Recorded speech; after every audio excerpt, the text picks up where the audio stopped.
Yo YouTube family come back to another blog. So भाई finally मेरा physics का आज प्रैक्टिकल खत्म हो गया है। एंड भाई मेरी अभी तक बहुत ज़्यादा फटके रखी थी कि प्रैक्टिकल में क्या होगा, क्योंकि भाई मैं पहली बार प्रैक्टिकल दे रहा था किसी सब्जेक्ट का। और वो भी सबसे पहले फिजिक्स का।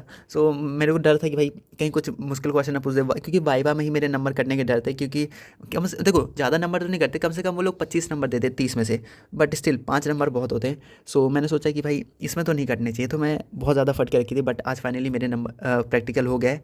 सो काफ़ी मतलब अच्छा एक्सपीरियंस रहा, मतलब क्योंकि मेरे एक्सटर्नल टीचर जो थे बहुत ही सही टीचर आए थे। एंड बहुत ज़्यादा हेल्पफुल थे। तो मैं इस वीडियो में वही बताऊंगा तुम लोगों को कि तुम्हें कैसे मतलब प्रिपेयर करना है और क्या मेरा एक्सपीरियंस था, कैसा प्रैक्टिकल होता है बेसिकली। सो देखो, सबसे पहले रिपोर्टिंग टाइम हमारा था 9 बजे। तो हम लोग 9 बजे पहुंच गए थे, 9 बजे नहीं, मतलब 9 से थोड़ा पहले, 9 हम लोग 9 के पहले पहुंच गए थे, और एक्सटर्नल टीचर 9 बजे आ गया था। वो आए, एंड आते ही सबसे पहले भाई वो आए ही जाने के लिए थे, मतलब वो बोले कि जल्दी जल्दी करो, मुझे जाना भी है। सो आए और सबसे पहले हमें आंसर शीट पकड़ा दिए। और ये 2 आंसर शीट मिली थी, एक बोर्ड वाली और एक हमारी जो नॉर्मल स्कूल में मिलती है वो वाली आंसर शीट। तो हमें उसमें रोल नंबर वगैरह, बोर्ड के रोल नंबर मिले थे भाई। तो बोर्ड के रोल नंबर भी हमें मिल गए। तो उसमें हमें फिल करना था, वो सब किए, और बोले कि जो तुम्हें एक्टिविटी आती है, बेसिकली हमें एक पेपर दे दिया गया था जो स्कूल वाले ही बनाते हैं। तो हम लोग के स्कूल में ऐसा हो सकता है कि वो तुम्हें एक स्लिप दे दे जिसमें एक ये एक्टिविटी लिखी होगी, तुम्हें वो करना होगा। तुम्हारे वो इंटरनल टीचर के ऊपर डिपेंड करता है कि वो कैसा है, वो तुम्हें क्या क्या दे रहे हैं। तो वो ऐसा भी हो सकता है कि तुम्हें और D1 करके दे देगी, तुम्हें ये वाली करनी है, तुम्हें ये वाली करनी है, तुम्हें ये वाली करनी है। उस हिसाब से रहता है। और तो हमें ऐसा था कि तुम्हें जो आती है वो लिख दो। हमने मतलब मैंने तो ये वाली आती थी सबसे इजी वाली, गिवन इलेक्ट्रिकल सर्किट वाली, तो मैंने ये वाली एक्टिविटी लिख दी फाइनली। और फिर वो ऐसा रहता है कि देखो, एक्सटर्नल टीचर पूरा दिन क्लास में नहीं रहने वाला है, वो थोड़ा बहुत बाहर भी जाएंगे, इधर उधर घूमेंगे। तो उसमें अगर तुम्हारे इंटरनल टीचर अच्छे तो वो तुम्हें हेल्प कर देंगे, तुम्हें अगर देख के लिखना है तो तुम देख के भी लिख सकते हो। तुम्हारे स्कूल के ऊपर डिपेंड करता है कि तुम्हारे इंटरनल टीचर कैसे हैं। अगर वो हेल्पफुल है तो वो तुम्हारी बिल्कुल हेल्प करेंगे, क्योंकि उनको भी चाहिए कि हमारे बच्चे के नंबर अच्छे हैं, हमारे स्कूल का रेपुटेशन अच्छा रहे। बेसिकली वो लोग भी हेल्प करेंगे। सो हाँ, हमें बोर्ड के रोल नंबर दिए, हमने लिखा, और फिर उसके बाद हमने लिखना स्टार्ट कर दिया, थोड़ा बहुत छाप भी लिया। और फिर उसके बाद हमें बोला गया कि तुम लोग अब एक्सपेरिमेंट लिखो। सेक्शन ए से हमें ऑप्शन दिए गए थे कि तुम्हें इनमें से, बेसिकली हमें पहले से असाइन थे कि तुम ये वाला कर लेना, तुम ये वाला कर लेना, तुम ये वाला कर लेना। तुम्हारे स्कूल में ऐसा हो सकता है कि उसी टाइम पे बताएं कि तुम्हें ये वाली करनी है, तो तुम लोग थोड़ा थोड़ा सबका आइडिया लेके चले जाना, प्रोसीजर तो लिखनी नहीं रहती है। तो बस मैंने सबसे पहले इसमें से सेक्शन 1 से ये वाली एक्टिविटी कर ली, सेक्शन बी से ये वाली एक्सपेरिमेंट कर ली, सॉरी, एक्सपेरिमेंट किया। और फिर परफॉर्म भी करना रहता है।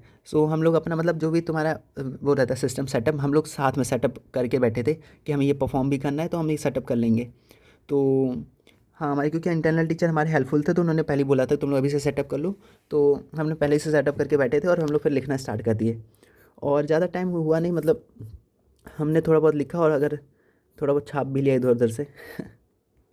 तो देखो, थ्योरी में तो सबसे पहले ये होता है, सबसे पहले तुम्हें थ्योरी करना रहता है। एंड उसके बाद फिर तुम्हारा वाइवा होता है। वाइवा में देखो, सबसे पहले मैं बता देता हूँ, वाइवा में तुम्हें क्या पढ़ के जाना है। तुम जिस टॉपिक पे तुम्हें अपनी प्रोजेक्ट फाइल बनाई है, तुम्हें 2 फाइल बनानी होगी, एक तो प्रैक्टिकल वाली, एक तो एक्टिविटी वाली, और एक प्रोजेक्ट फाइल। तो प्रोजेक्ट फाइल का जो तुम्हारा टॉपिक है उसको बिल्कुल पढ़ के जाना, क्योंकि उसी से तुम्हें वाइवा में पूछेंगे। और थोड़ा बहुत मतलब प्रैक्टिकल के रिकॉर्ड के भी थोड़ा बहुत जो बेसिक चीज़ें हैं वो पढ़ के जाना। और कोई 2-3 टॉपिक है ऐसे, तुम अच्छे से करके जाना है, जो तुम्हें आता है, जो भी तुम्हें ईजी है। क्योंकि देखो, प्रैक्टिकल में क्या होता है कि ना, टीचर ऐसा भी बोल सकता है कि तुम्हारे सबसे अच्छे टॉपिक्स कौन से हैं जिससे मैं क्वेश्चन पूछ सकूं, ऐसा भी वो एक्सटर्नल बोल सकता है। तो तुम लोग कोई 2-3 टॉपिक अच्छे से पढ़ के जाना। एंड हमारा वाइवा उतना अच्छा मतलब वो हुआ नहीं कि मतलब बेसिकली वाइवा के फॉर्म में हुआ नहीं कि देखो, हम लोग एक्टिविटी वो लिख रहे थे, अपने प्रैक्टिकल लिख रहे थे। एंड वो टीचर आए, एंड बोले कि हमसे बातें करने लगे कि क्या कर रहे हो तुम, कौन सी एक्टिविटी लिख रहे हो, कौन सी प्रैक्टिकल लिख रहे हो। तो मैंने बताया कि मैं ये वाला लिख रहा हूँ। तो बस फिर वो बातों ही बातों में क्वेश्चन पूछने लगे कि कौन सा है ये वाला, अच्छा तुम बताओ ओम्स लॉ क्या होता है। फिर ओम्स लॉ पता है, मैंने बोला कि रेजिस्टेंस क्या होता है, रेजिस्टिविटी क्या होती है, एंड इसका ग्राफ क्या बनेगा। मैंने बोला स्ट्रेट लाइन। तो बोलते हैं कि स्ट्रेट लाइन वो सीधी ही चलती जाएगी या फिर आगे जाके थोड़ी सी मुड़ जाएगी। मैंने बोला कि सीधी चलती जाएगी। तो बोलते हैं कि नहीं नहीं, वो आगे चल के थोड़ी सी कर्व होगी, क्योंकि रेजिस्टेंस रेजिस्टिविटी कुछ उन्होंने बताया, मैं भूल गया, बट यस। तो मतलब वो फ्रैंक थे थोड़े। ऐसे ही सबके ग्रुप में हम, क्योंकि हमारी क्लास में ज़्यादा बच्चे हैं नहीं, 4-5 बच्चे हैं, 5 बच्चे हैं। तो उसी में ग्रुप में उन्होंने पूछ लिया थोड़ा, किसी से उसके एक्सपेरिमेंट से रिलेटेड, किसी से मीटर ब्रिज के बारे में पूछ लिया, कुछ पूछ लिया। तो मतलब हम सब इंटरेक्ट करके सब एक साथ आंसर दे रहे थे। तो मतलब इसी काइंड का उनका एक तरीके से वाइवा हो गया। हमारा तो ऐसे ही वाइवा हुआ भाई, लेकिन तुम्हारे स्कूल में ऐसा भी हो सकता है कि तुम्हें एक एक करके बुलाएं और क्वेश्चन पूछे। बट देख लो, ज़्यादा नंबर नहीं कटेंगे, डरना मत। क्योंकि देखो, ज़्यादा से ज़्यादा वो लोग कितने 1-2 नंबर काट सकते हैं बस। डरना नहीं। फुल तो बहुत ही कम मिलते हैं, मतलब कि 1-2 ही बच्चों को मिलते हैं। तो 28-29 भी मिल सकते हैं। सो यस, ये इतना ही पढ़ के चले जाना और बाकी भाई इतना डरने की ज़रूरत नहीं है। तुम्हारे इंटरनल टीचर अगर अच्छे हैं तो वो तुम्हें हेल्प करेंगे। और जो तुम्हें परफॉर्म करनी रहती है प्रैक्टिकल में, ये जो एक्सपेरिमेंट है जो तुम्हें परफॉर्म करना होगा, वो भी तुम्हें लाइक उनको देखो वो उतना नोटिस नहीं करेंगे, वो थोड़ा बहुत ही देखेंगे। तो तुम लोग क्या कर सकते हो, जो तुम्हारा एक्सपेरिमेंट रहेगा उसको उसकी रीडिंग्स तुम लोग याद करके जा सकते हो कि ये रीडिंग्स है, क्योंकि मैं भी रीडिंग्स याद करके आया। मुझे पता था कि मेरे को ये वाला करना है, तो मैं इसकी रीडिंग्स याद करके चला गया था, क्योंकि वहाँ पे क्या पता गलत हो जाए। सो रीडिंग्स याद करके चला गया था मैं। और वो लोग भी ज़्यादा देखते नहीं कैसे परफॉर्म करे, तुम्हें बस एक्टिंग करनी है कि तुम्हें सब कुछ आता है बस, तो दिखाना है। तो बस इतना करके चले जाना, बाकी तुम्हारा और अच्छा चला जाएगा। इतने में तुम्हारा मतलब ठीक ठाक नंबर आ जाएंगे, 20 या 29 तो आ ही जाएंगे। और फुल भी आ सकते हैं, कोई वो नहीं है। तुम्हारे अगर टीचर के साथ अच्छे रिलेशन है तो भाई फुल भी आ सकते हैं। और ये डिपेंड करता है भाई कि स्कूल के ऊपर कि भाई वो कैसे टीचर हैं, कैसा टीचर है। मेरे तो बहुत ही सही टीचर आ गए थे। अगर तुम्हारा एक्सटर्नल टीचर है खड़ूस खड़ूस है तो फिर वो तो भाई सबकी मान लेगा, बट ठीक है, नंबर तो मिल ही जाते हैं एट द एंड। लेकिन हाँ, तुम्हारी तीनों फाइल्स कंप्लीट होनी चाहिए। देखो, प्रैक्टिकल की फ़ाइल वो तुम्हें अच्छे से कंप्लीट रहनी चाहिए। और क्या बोलते हैं, तुम्हारी वो वाली फ़ाइल कौन सी, एक्टिविटी फ़ाइल और प्रोजेक्ट फ़ाइल। देखो, ज़्यादा मतलब ये नहीं कि तुम्हें हर चीज़ एकदम प्रॉपर लिखनी है, वो एकदम घूर-घूर के लिखेंगे नहीं भाई। तुम्हारी क्लास में इतने बच्चे, उनको बस ऊपर-ऊपर से ऐसे करके लास्ट में साइन मार देनी है। ऐसे करके हर कॉपी में से साइन मार देंगे बस। उनको कोई मतलब नहीं तुमने सही लिखा है, गलत लिखा है, वो बिल्कुल भी नहीं देखने वाले। वो उनको बहुत सारी फ़ाइल रहती है और तो उनके पास इतना टाइम नहीं रहता है। वो बस बोर रहते हैं, बस साइन मार देंगे और चले जाएँगे।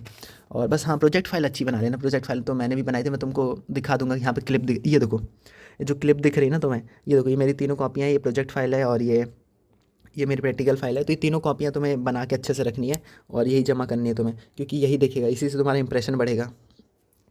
So that was my experience. बाकी भाई तुम लोग ज़्यादा मतलब डरो मत, चिल रहो। और बाकी बस हाँ, प्रोजेक्ट फाइल से रिलेटेड जो भी टॉपिक है उसको पढ़ के जाना। और एक दो टॉपिक जो है जो तुम्हारे अच्छे से स्ट्रॉन्ग है, उनको ज़रूर अच्छे से रिवाइज करके जाना, क्योंकि तुम उनको बता सकते हो कि सर मुझे ये नहीं आता, ये वाला आप इस वाले टॉपिक से पूछ लो, मुझे अच्छे से आता है। सो वो रहेगा, इंप्रेशन अच्छा पड़ेगा बस, और कुछ नहीं। बस फिर thank you so much for watching, और आई होप ये वीडियो तुम्हें हेल्पफुल लगी होगी। तो वीडियो को लाइक कर देना, चैनल को सब्सक्राइब कर देना। ऐसी और टिप्स देते रहूँगा। और हाँ, पढ़ाई अच्छी चल रही है मेरी, थोड़ी बहुत।